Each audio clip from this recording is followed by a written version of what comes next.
Hello दोस्तों, आज हम लोग पढ़ेंगे विज्ञान। विज्ञान से कुछ खास चीज़ें हैं जिसमें से अवतल दर्पण हो या उत्तल दर्पण, उनका बनना सीखने के लिए हम लोग उनका 4 नियम हैं। जब चारों नियम हम लोग पढ़ लेंगे तब प्रतिबिंब, अवतल दर्पण का प्रतिबिंब हम लोग बनाना सीख पाएंगे बहुत आसानी से। ठीक है ना दोस्तों। और बिना कुछ देरी या कुछ समय के बावजूद हम लोग करते हुए आओ हम लोग पढ़ते हैं। ठीक, यहाँ पर दिया गया है दोस्तों, गोली दर्पण के द्वारा बनने वाले प्रतिबिंबों की स्थिति ज्ञात करना, ये मेन हेडलाइन है। ठीक है, तो हम लोग पढ़ते हैं पहला नियम। क्या पढ़ते हैं? पहला नियम। ठीक, नियम ये फर्स्ट ये वाला है दोस्तों, जब कोई प्रकाश किरण, क्या, जब प्रकाश की किरण मुख्य अक्ष के समांतर, मुख्य अक्ष के समांतर परावर्तन के बाद मुख्य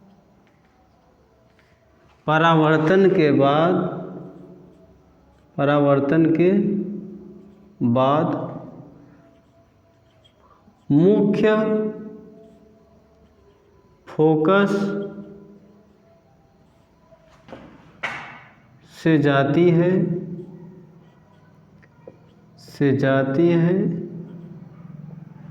या आती हुई प्रतीत होती है, या आती हुई प्रतीत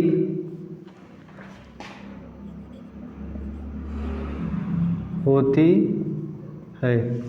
ठीक है दोस्तों, जब कोई प्रकाश की किरण हो, किरण मुख्य अक्ष के समांतर, किसके?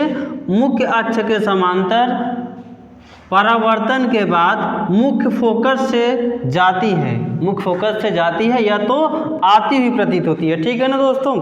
तब यहाँ पर क्या होता है, और हम लोग सीखते हैं, आप लोग बताना, ये जो कलई किया होता है किसका किया होता है? Red oxide. किसका? Red oxide. ठीक है ना दोस्तों।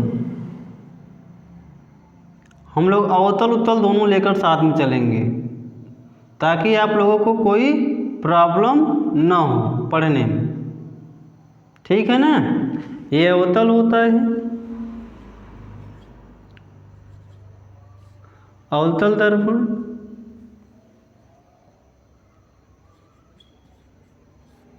ये कौन सा होता है?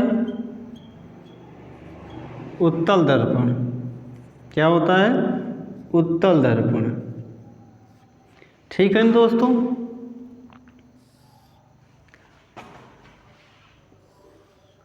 आप लोग अगर चित्र बनाएंगे और इसको बनाओगे तो आप लोग स्केल पटरी यानी कि स्केल, चांदा, सब कुछ अपना लेकर, पेंसिल, मेटर सब लेकर अपना तब बैठना, यानी इसको हल करना है और चित्र बनाना। ठीक है ना दोस्तों। और मैं तो ऐसे बना रहा हूँ, मैं तो यहाँ कोई चांदा और स्केल लेकर तो बैठा नहीं हूँ। ठीक है ना। अभी हमने क्या बोला हूँ, जब कोई प्रकाश की किरण मुख्य अक्ष, ये क्या होता है दोस्तों, ये जो लाइन खींची हुई है क्या दिख रहा है आप लोग? मुख्य अक्ष। यहाँ हम लोग बना देते हैं फोकस, यहाँ हो जाता है सी, यानी इसको बोलते हैं मुख्य फोकस, इसको क्या बोलते हैं? वक्रता केंद्र। अब यहाँ पर क्या हो जाएगा? ये फोकस और ये क्या हो जाएगा? वक्रता केंद्र। है ना। तो दोस्तों इतना तो आप लोगों को मैं उम्मीद करता हूँ बहुत अच्छे से समझ में आया होगा। जब कोई प्रकाश किरण, क्या, जब कोई प्रकाश की किरण मुख्य अक्ष के समांतर होती है, तो मुख्य अक्ष के समांतर ले चलते हैं हम लोग। मुख्य अक्ष के समांतर क्या होती है? मुख्य अक्ष के समांतर परावर्तन के बाद, इसमें जब जो कलई हुआ होता है इस तरफ जो चिकना सतह है, जिसे आप लोग बोलते हैं चिकना सतह। ठीक है। तो यहाँ से जब टकराती है किरण, कहाँ से जो होकर जा रही है? मुख्य फोकस से। जब कोई प्रकाश किरण परावर्तन के बाद मुख्य फोकस से होकर टकराती है, परावर्तन के बाद मुख्य फोकस से होकर जाती है।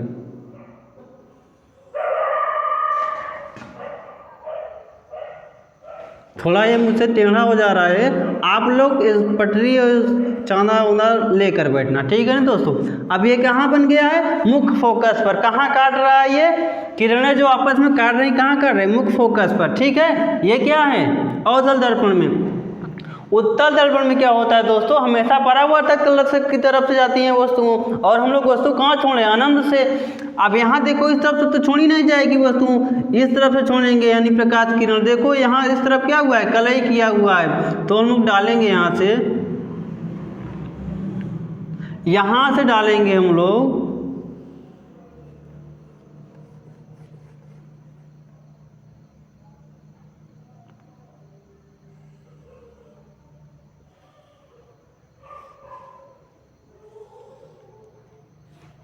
अब देखो दोस्तों हम लोग इसको प्रतीत कराएंगे, ठीक है ना। कहाँ पर बन रहा है ये, मुख्य फोकस पर। उत्तल दर्पण में ऐसे प्रतीत कराएंगे और अवतल में इस तरफ से बनेगा, ठीक है ना दोस्तों। जब कोई यहाँ फिर से एक बार देख लो, जब प्रकाश की किरण मुख्य अक्ष के समांतर परावर्तन के बाद मुख्य फोकस से जाती है या जाती हुई प्रतीत होती है, तब ये कहाँ से होता है, मुख्य फोकस से। ये रूल नंबर कौन सा, फर्स्ट था। जब हम लोग पहला नियम है, जब फोकस से यानी मुख्य अक्ष के समांतर जाएगी, कहाँ से होकर जाएगी, मुख्य फोकस से। जब कोई वस्तु मुख्य अक्ष के समांतर जाएगी, कहाँ से होकर जाएगी, मुख्य फोकस से। ये देखो वापस हो रही है, ठीक है ना दोस्तों। आई होप कि आप लोग इतना समझ में आया होगा बहुत अच्छे से। तब तक आप इनको लिख लो और इनका स्क्रीनशॉट ले लो। तब अब हम लोग चलते हैं रूल नंबर 2 की ओर।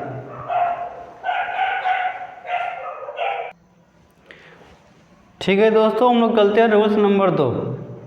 रूल्स नंबर 2 में ये है दोस्तों,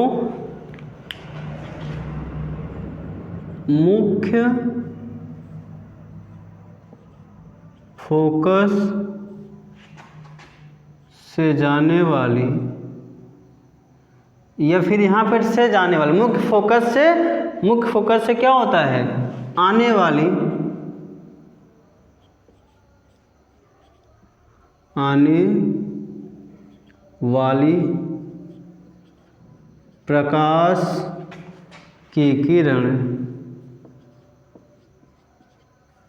प्रकाश की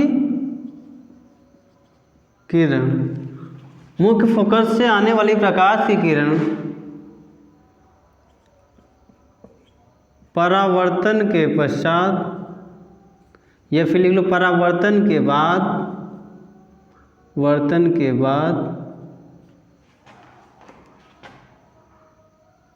मुख्य फोकस से आने वाली प्रकाश की किरण परावर्तन के बाद मुख्य फोकस से होकर जाती है। या फिर लिख सकते हो पुनः उसी मार्ग में क्या हो जाता है, या तो फिर हम लोग सकते हैं क्या, पुनः उसी मुख्य अक्ष क्या हो जाता है, परावर्तन के बाद क्या हो जाएगा, मुख्य अक्ष के समांतर होकर जाती है। अभी हमने तो यही पढ़ा है, क्या मुख्य अक्ष के क्या होकर जाती है, समांतर। फर्स्ट वाले के जस्ट उल्टा आप लोग दिखाई दे रहे हैं, दिख रहा है। जब कोई वस्तु मुख्य अक्ष के समांतर आती है, क्या, जब कोई प्रकाश किरण मुख्य अक्ष के समांतर आती थी तो मुख्य फोकस से होकर जाती थी। जब कोई वस्तु मुख्य फोकस से होकर आएगी तो मुख्य अक्ष के समांतर जाएगी, ठीक है ना दोस्तों। चलो हम लोग चित्र के भी अनुसार देख लेते हैं।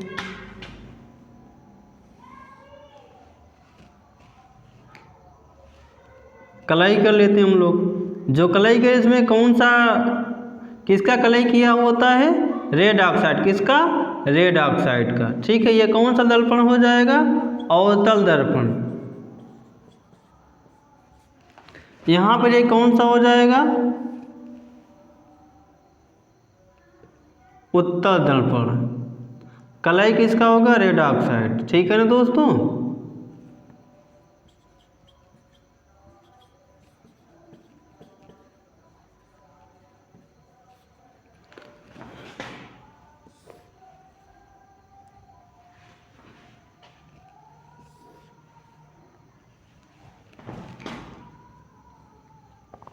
ठीक है दोस्तों, यहाँ पर आप लिखना चाहो, यहाँ पर क्या हो जाएगा F, यहाँ पर C, यहाँ पर F, यहाँ पर C। ठीक है ना दोस्तों। पढ़ लेते हैं हम लोग रूल्स नंबर 2। मुख्य फोकस से आने वाले किरण, कहाँ से? मुख्य फोकस, तो ले चलते हैं हम लोग मुख्य फोकस से। मुख्य फोकस से आने वाली प्रकाश किरण कहाँ से होकर जाती है? परावर्तन के बाद कहाँ से जाती है? मुख्य अक्ष के समांतर। कहाँ से जाती है? मुख्य अक्ष के समांतर।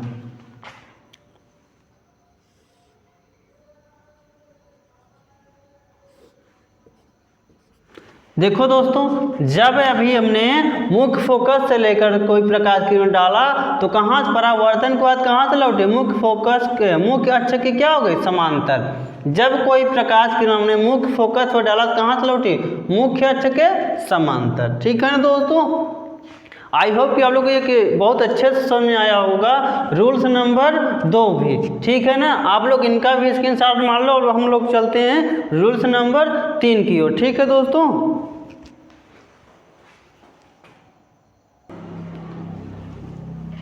ठीक है दोस्तों, हम लोग चलते हैं रूल्स नंबर 3 की ओर। ठीक है, रूल्स नंबर 3 ये है, जब कोई प्रकाश की किरण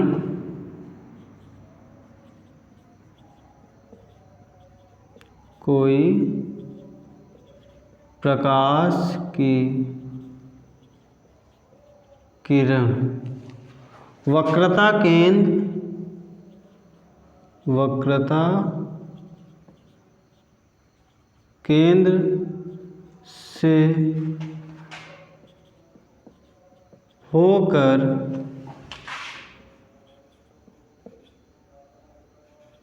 जाती है, परावर्तन के बाद या परावर्तन के पश्चात, परावर्तन के पश्चात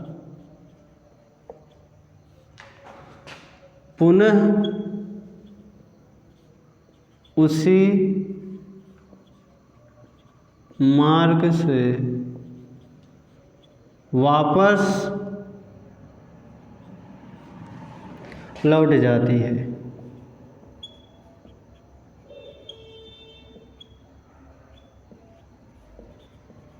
ठीक है ना दोस्तों। जब कोई प्रकाश किरण वक्रता केंद्र से होकर जाती है तो पुनः उसी मार्ग से वो क्या हो जाती है? वापस हो जाती है। ठीक है, अब हम लोग देखते हैं, कलाई हम लोग कर लेते हैं।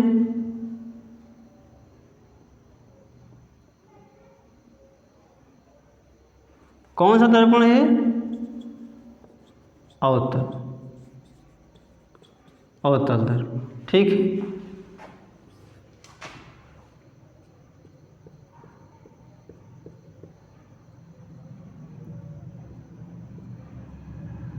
ये कौन सा दर्पण है? उत्तल दर्पण। ठीक,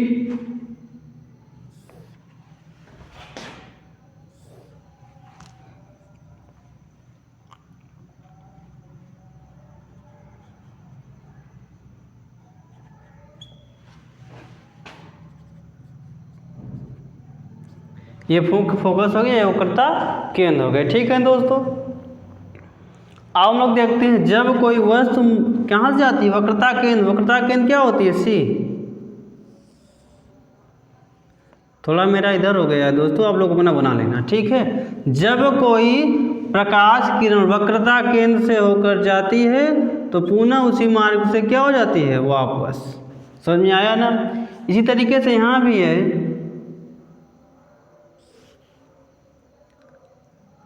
अब यहाँ पर ये क्या हो जाए? प्रतीत होगी, क्योंकि उत्तल दर्पण में क्या हो जाता है? यहाँ पर क्या होता है? वो प्रतीत होता है। ठीक है ना, यहाँ से जाएगी और पुनः उसी मार्ग में क्या हो जाएगी? वापस हो जाती।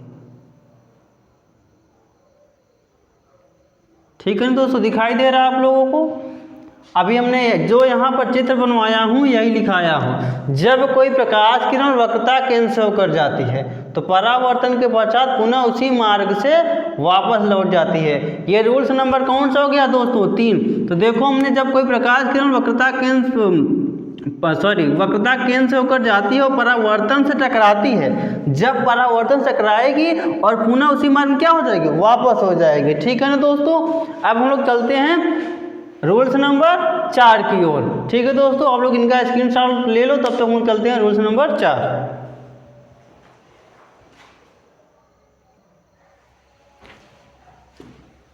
ठीक है दोस्तों, अब हम लोग चलते हैं रूल्स नंबर 4 की ओर। ठीक है, रूल्स नंबर 4 ये बोलता है,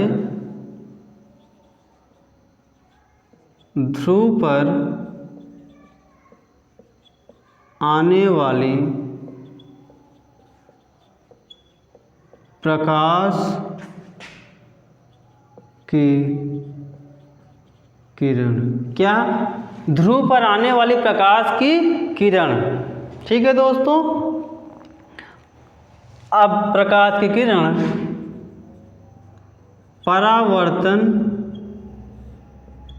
परावर्तन के बाद, किसके बाद? परावर्तन के बाद। परावर्तन के बाद क्या होता है दोस्तों? परावर्तन के बाद दूसरी दिशा में क्या होता है? ध्रुव पर आने वाली प्रकाश किरण परावर्तन के बाद दूसरी दिशा में, किसमें? दूसरी दिशा में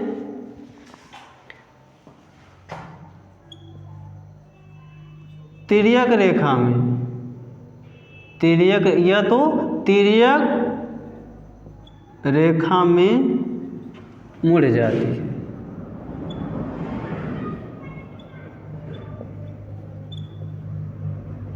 ठीक है दोस्तों, ध्रुव पर आने वाली प्रकाश किरण परावर्तन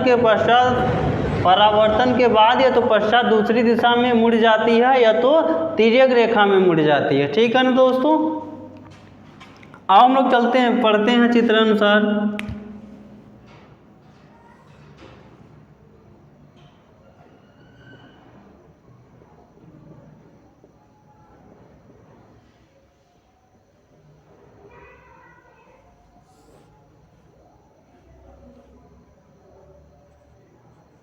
मुख्य फोकस, वक्रता केंद्र, इसको क्या बोलते हैं? अवतल दर्पण। क्या बोलते हैं? अवतल दर्पण। ठीक है दोस्तों।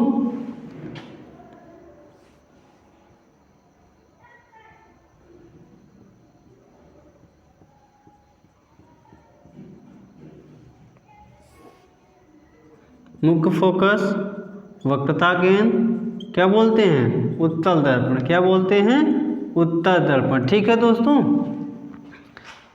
यहाँ पर क्या लिखा गया? ध्रुव पर आने वाली प्रकाश किरण परावर्तन के बाद दूसरी दिशा में मुड़ जाए, जब कोई यह तिर्यक रेखा यहाँ से डालेंगे तो यह परावर्तन के पश्चात कहाँ पर? ध्रुव यहाँ क्या होता है? पी होता है, यहीं पर पी होता है। ठीक है ना दोस्तों, ये इसी पर इसे डालेंगे और ध्रुव पर जब ये पड़ेगा पुनः यानी परावर्तन के बाद कहाँ से? वहीं से वापस हो जाएगा तिर्यक रेखा में। ठीक है दोस्तों, अब हम लोग पढ़ते हैं किसमें? इसमें भी पढ़ेंगे, ते वाला भी यहीं से वापस। ठीक है ना दोस्तों, इस तरीके से हम लोग क्या करेंगे? यहाँ से प्रतीत यानी परावर्तन के बाद यहाँ हो जाएगा, इस तरफ कोई बस इतना है। ठीक है, जिस तरीके से इसमें तिर्यक हो जाएगा उसी तरीके से इसमें भी तिर्यक हो जाएगा, क्योंकि ध्रुव पर से आने वाली, ध्रुव ये है, ध्रुव पर आई कोई प्रकाश किरण और परावर्तन के बाद क्या हो गई? तिर्यक रेखा में वापस हो गई। ये रहे दोस्तों आपके 4 नियम, 4 रूल रहे। ठीक है, आई होप कि ये आप लोगों को चारों नियम बहुत अच्छे से समझ में आए होंगे। ठीक है ना। अगर ये समझ में आया होगा तो ऐसे ही वीडियो आप लोगों को पाने के लिए लाइक, शेयर और सब्सक्राइब जरूर करें। ठीक है दोस्तों, धन्यवाद।